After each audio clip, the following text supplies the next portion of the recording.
Ako'y nagpapasalamat sa aking mga constituents for their support sa aming tropang Villar, and makakaasa sila na pag kami ay nanalo, magsisilbi kaming tunay for the benefit of the people of Las Piñas.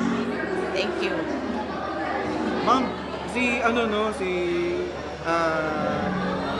Pastor Apollo C. Quiboloy, tumatakbo po siya ngayon as Senator. as senator. Meron po ba kayong mensahe sa kanya?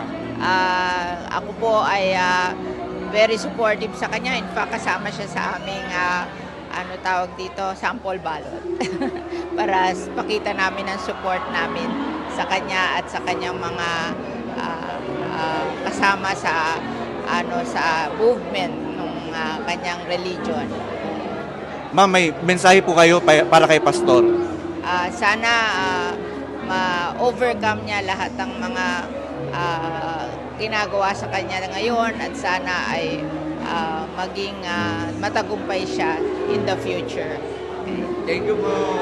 Thank you, ma'am.